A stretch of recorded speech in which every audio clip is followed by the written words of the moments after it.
Hey, this is Sandy. And Randy. And we're here on AT Corner. Being an athletic trainer comes with ups and downs, and we're here to showcase it all. Join us as we share our world in sports medicine. Welcome back to AT Corner. What's good? Episode 3, babe. I cannot get over the hype we're getting. I know. First of all, thank you for sticking around for 3 episodes. And if you're new here, we're back to stories today. Every other episode is going to be stories or education. Exactly. And today is story time, but first... Well, we hope you learn a little bit from the stories, too. Oh, yeah, exactly. Again, education and experience. But first, before we get rolling... You mean evidence and experience? Oh, what did I say? I think you said education and experience. I mean, education, evidence. Yeah, same thing. But before we get started, we do have to say we are excited the response that we've gotten for our first 2 episodes. We actually got our first review. We did. And guess what? It's not 1 star.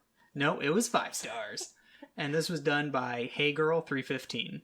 She said, "You both are very professional and knowledgeable. I can't wait to hear more." Okay, so first I want to say super thank you. But second, I also want to give a little bit of explanation for those who might not know. A rating and a review are 2 different things. So this is a review where there are actually words. It's a review. But a rating is just the stars, and it literally takes accidental like half a second. So like if you're scrolling, don't accidentally hit 1 star because it's just going to stress me out really bad. Well, at least if you're going to give us 1 star, at least tell us why. So we could try and remedy the problem. But right now we're at 5 stars, so hopefully we can keep the momentum going. Yeah.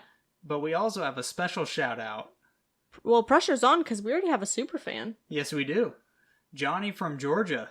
We wanted to send you a shout out for all the recommendations you made for fans for this show and joining the Facebook group. We really appreciate it. So if you're here because of Johnny, you know where it's at. He's a superstar.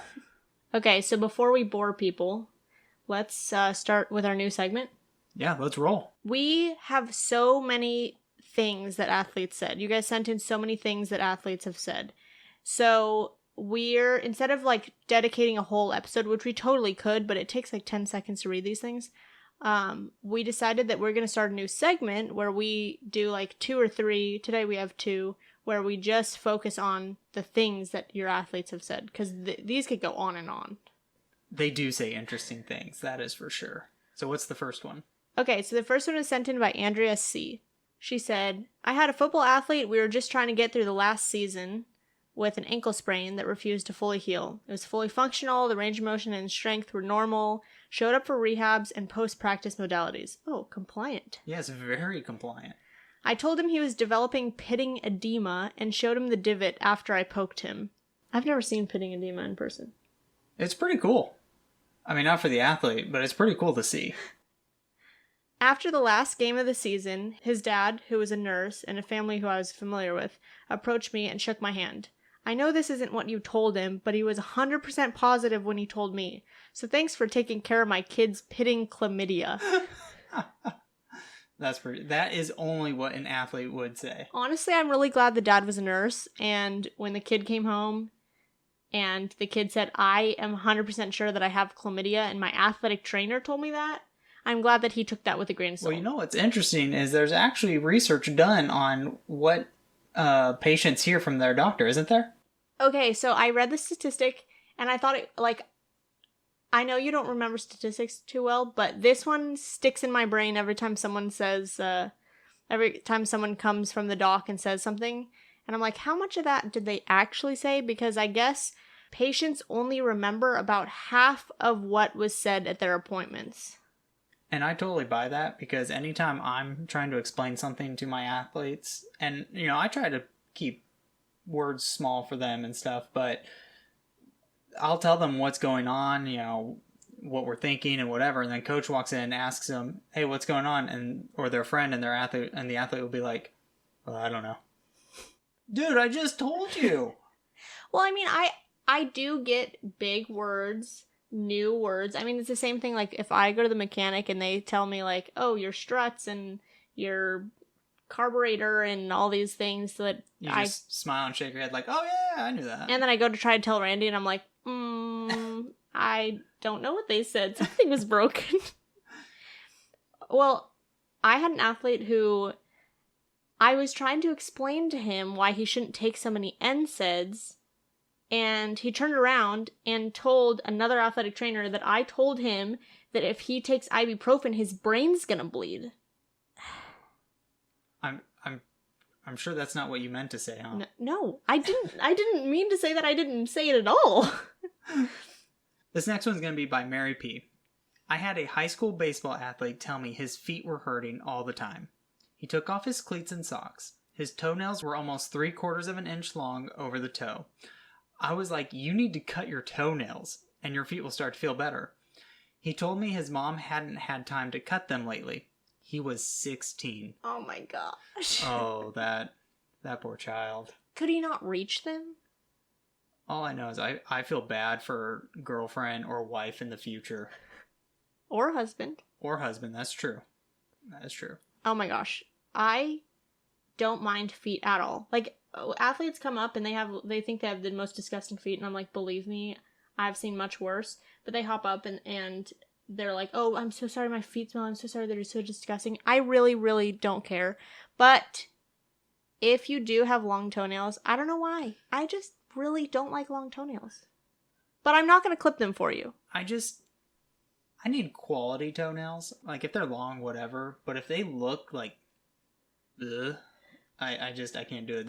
I had one athlete, like, it was a cross-country athlete, and, usually, their feet aren't that bad. And this was just... Their feet aren't that bad after wearing spikes? No, there's other sports that are a lot worse. And this girl's nails were bad. They looked like curled up, and like, it looks like nails were growing under the nails. Oh. I have a nail growing under my nail. You want to tell them? Oh yeah, that was from our hike. Mm-hmm. Yeah, so we went on a hike that had a lot of... We went to the Hollywood sign. Yeah, and it has a lot of uphill, downhill. It's just an uneven terrain. And... Apparently my shoes were too big, I think. So her foot was sliding forward. Turns out, after we were done with the hike and we took her shoes off, what was under your nail, babe? The whole entire toenail was black. The whole entire toenail. Which, I mean, whatever. But then after that, I decided the next week, or actually I think it was the next day. I decided the next day, it's fine if I go and point today. Oh yeah, that's right. I forgot about that. Let me just jam it more into the floor. So safe to say everything underneath pretty much died and had to like regrow. Wait, but it didn't fall off. That was the problem. I wanted it to fall off and it didn't. Another toenail just grew. It grew under it. But just a healthy one. It was pretty weird. It's pretty cool to watch. I wanted to watch it, so I painted all my other toes like black and left that one. Okay, why don't we get into the actual stories? Ooh, story time. So, like we said, we want to do themed episodes, but we're not there yet. We're still doing funny ones. So, this one is from one of the athletic trainers who I did observation hours with, like, before I was even in a program. And she works primarily with baseball, and so she's got a ton of stories, and this one seriously stuck out to her. All right. Hey, guys. So I'm Ashley. I'm here to share one of my funniest athletic training stories, being an athletic trainer that works with all male sports. I have quite a few, but I'll say that this one takes the cake. So one day in the athletic training room, I'm stretching a freshman baseball player. Mind you, it's kind of hot in the ATR, and when we're stretching athletes, like, that gets our blood flowing too, and that usually makes us hot. So anyway, I'm stretching him, kind of take note of our positioning. So he's laying supine on his back, and I'm just right above him on the athletic training table, legs straight up. And then all of a sudden, about 2 minutes into the stretch, I get this whiff of something extremely foul. And this is a freshman baseball player, and so I don't really know this guy that well, haven't really established a rapport with him yet. And I look at him, I don't really care, I'm going to put this guy on blast. So I look at him and I'm like, did you just fart?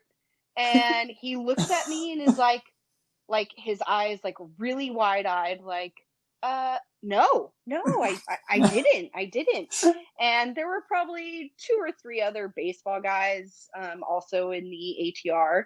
And I like turn around, I look at them, like, was it one of you?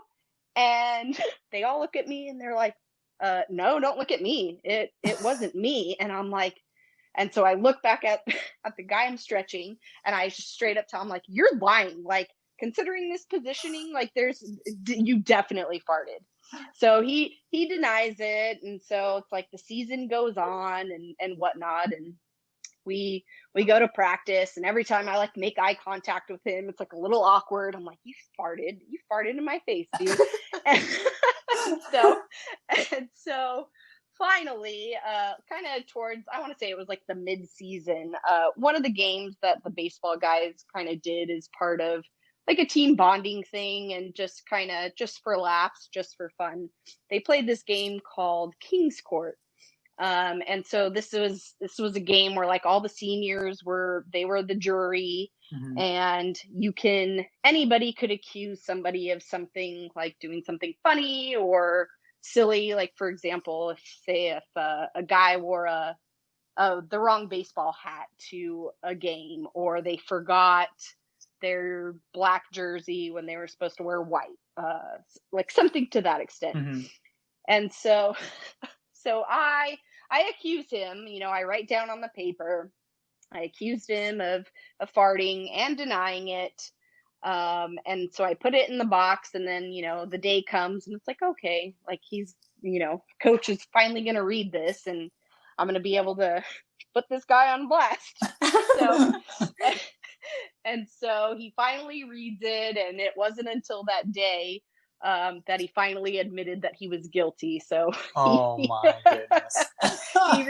he reads, the coach reads out, reads me as I'm the accuser, accusing him of, farting while I'm stretching him. And so he shamefully, stands up and puts his head down, and is just like, guilty. Oh man. It only took till mid-season. Yeah, exactly. And so from then on, though, I mean, it was like a pretty good relationship, as far as like just, just kind of like the brother sister relationship, mm-hmm. Kind of like sort of thing. So and we still kind of like talk about it to this day, and going on like 2-3 years later, and he's a senior, and mm-hmm. I'm like stretching him, and when we're at the World Series, and I'm like, don't you do it again. But it was funny because he was a freshman at the time, and he's like, I didn't want to get our relationship start out on that foot. So but yeah, that's the best way to build rapport, I guess, is to exactly right. I mean, that's like, how you really get to know each other. Exactly. I'm like, wow, we're getting off to a quick start here. We're already on that level. Oh my god, that's hilarious. So yeah, I mean, I've got a few others, but that's probably one of the ones that I remember the most, as far as, just kind of making me laugh and making me realize, really love athletic training. It's part of the job, you got to have a sense of humor. Exactly. So, have you ever had someone fart on you? I've never had someone fart on me like Ashley's story, but I've had someone fart near me while I was working on someone. So this was when I was working cross country. I was working on an athlete in the athletic training room, and I started smelling something pretty foul. This had to have been the worst one I've ever smelled. Like Arrow foul? Arrow's our dog. Arrow's the mascot of AT Corner. Not that foul, but pretty close. And I asked the guy I was working, I said, dude, did you fart? He's like, no. So-and-so did. He always does it on our runs. I'm like, no way. So I didn't even ask him. I told him, I was like, dude, you farted, huh? And he had this look on his face like, what? And I said, dude, that's messed up. So I've had that, but never like on me. Yeah, I don't think I've ever had anyone fart. No, I don't think I've ever had anyone fart near me. You are lucky. It's bad.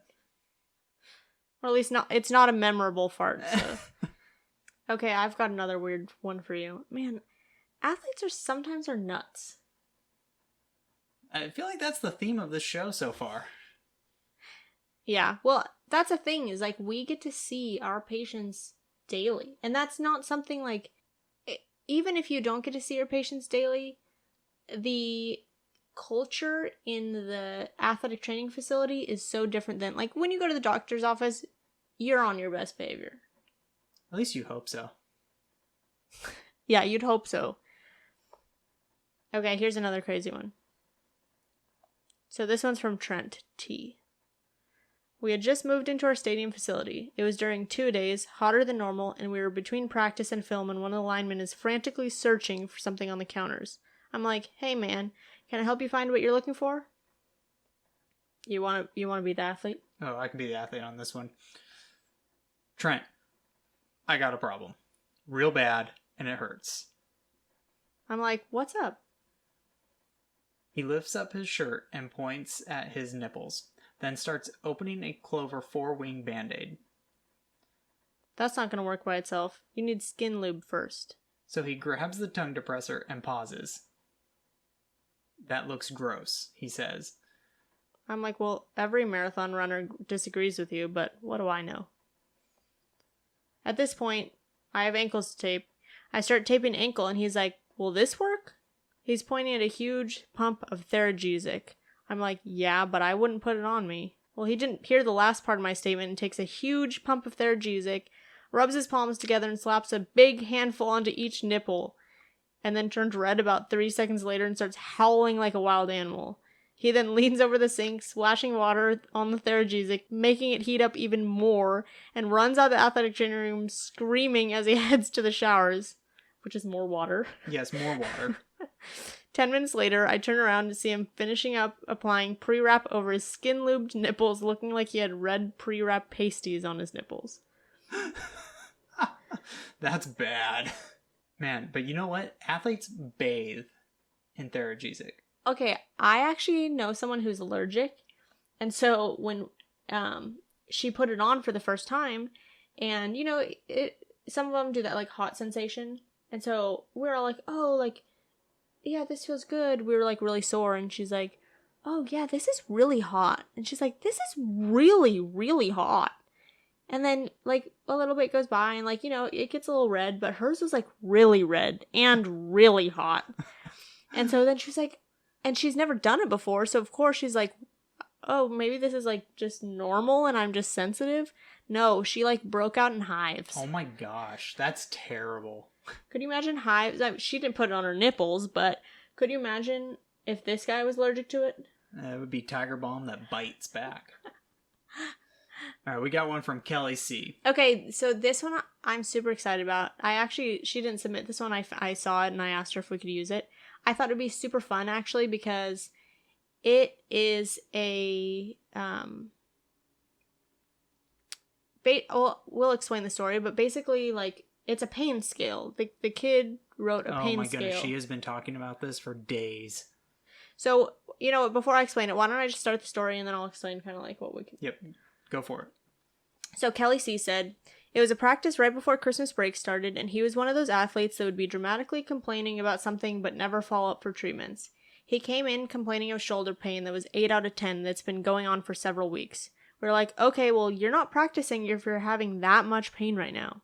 He then proceeded to storm out, saying that he continued to wrestle when he had 10 out of 10 bilateral knee pain. This is exactly why I hate the pain scale.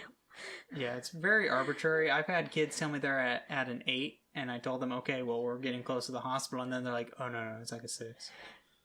You're like, still that high? That's why I always do the 2-part pain scale. I always ask, what were you when you came in, and what are you now? That way it's kind of like, what have we changed? Yeah. I never take the first number as... No, you can't.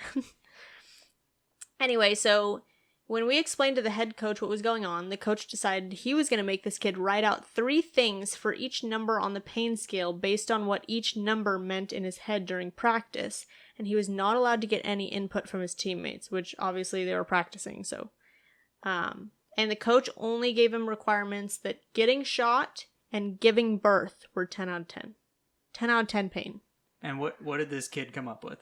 Okay, so starting at number 1, he wrote pushed, fall, and shoulder checked.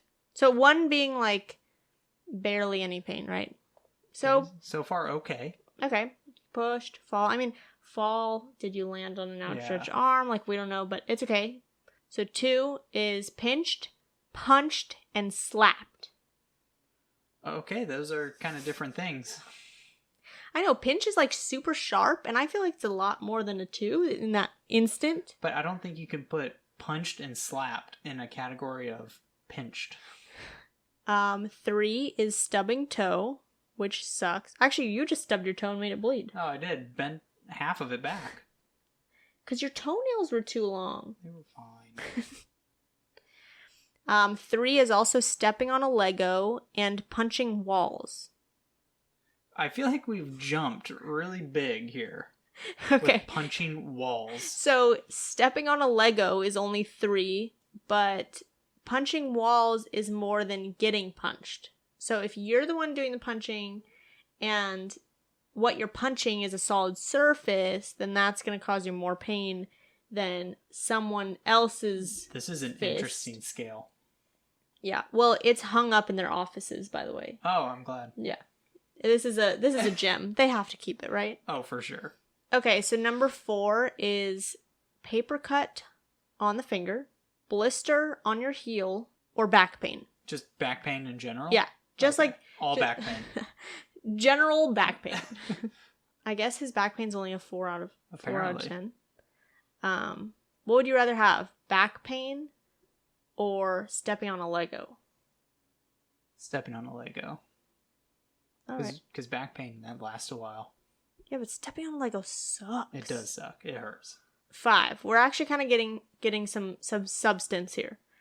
Hitting shin on metal stairs. Obviously, this kid has never done that because it is way more painful than a 5. Okay, you know what that reminds me of? Hitting shin on metal stairs.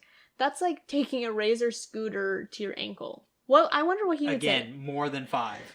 Well, more than 5. well, he didn't specify that one. I wonder what he would say getting a razor scooter to your ankle is. That's solid 8. I think that's an 8. Oof. Oh, I also really like in this category. 5 is hitting shin on metal stairs, pinching finger between 2 objects, and hit by slow moving car that's approximately 8 miles an hour. Wow, so if it's under 8, it's not a 5? No, if it's 8 miles an hour, it's a 5. Oh, okay. It's a 5 out of 10 pain. Oh, okay. Okay, so I guess if you pinch your finger between 2 objects, it's a 5. But if you just get pinched, it's a 2 out of 10. This kid's all over the place. Well, that's why he was able to practice on 10 out of 10 bilateral knee pain. This guy's a miracle. Okay, maybe different parts of his body, like... Yeah, that's true.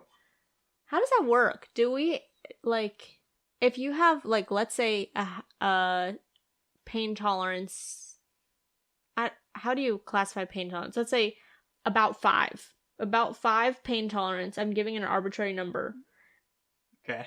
That's not high or low, just about 5. On no scale, just 5. Okay.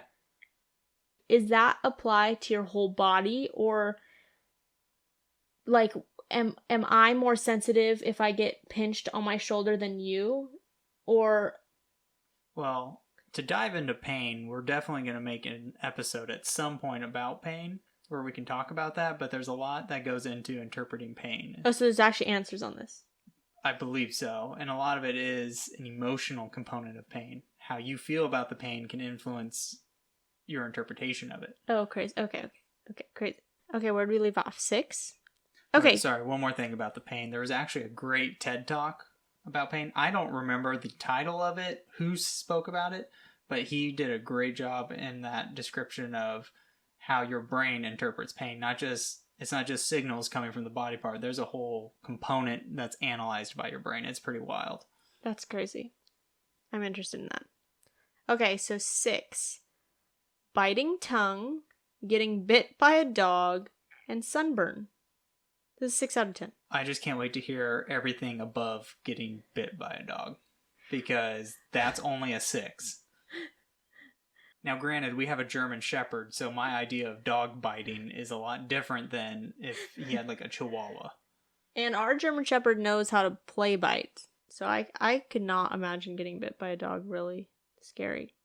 I would not classify that as 6 out of 10. No. But I also would like to appreciate that these kind of have categories, you know, like 6 has to do with biting. So like biting your own tongue, getting bit by a dog. And the sun does bite back with your sunburn. I don't know what I would classify sunburn, because I think it's been so long since I've had a sunburn. I can't really. I walk outside and I get sunburned. Oh my gosh, Randy's a lobster. Yeah, I don't tan very well. I turn red. He has a hat that needs to be washed, by the way. Yes, I need to wash it. I wear it out anytime I go outside. Yeah. Anytime he goes outside, because otherwise he will be a lobster. All right, what's number 7?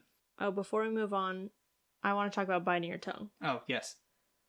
Well, the other day I was eating. Well, first of all, I have super sharp canine teeth.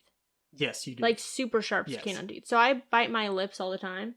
I wouldn't say I bite my tongue that much, but the other day I did bite my tongue, and like I swear one of my taste buds went in between flossed my teeth. It shocked me so bad. Was it a 6 out of 10 shock? It was not a 6 out of 10 Okay. shock. But you know what probably was higher than 6 out of 10? My best friend's dad bit a piece of his tongue off. Oh yes, I remember hearing this. He had to floss it out of his teeth. I'm sure we've had someone deal with that in an athletic realm. Oh, please send in your stories about people biting their tongues off.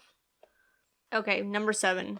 Nut hits. Stubbing fingers. Dropping bowling ball on toe with the shoe on. Oh, okay. I'm glad we classified whether the shoe is on or off, but I feel like nut hits should be a little bit higher.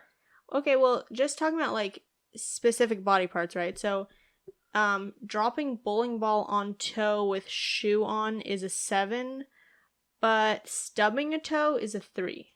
Do you believe there's a 4-point difference in between stubbing your toe? I don't believe this scale at all. I know. I want to know what he's going off of. His own experience. Yeah, I was going to say, if this is personal experience, he's all over the place. Maybe he hasn't experienced any of these things, and it's just what is in his brain. That's true. I didn't even consider that. If you haven't experienced any of these, that'd be a miracle.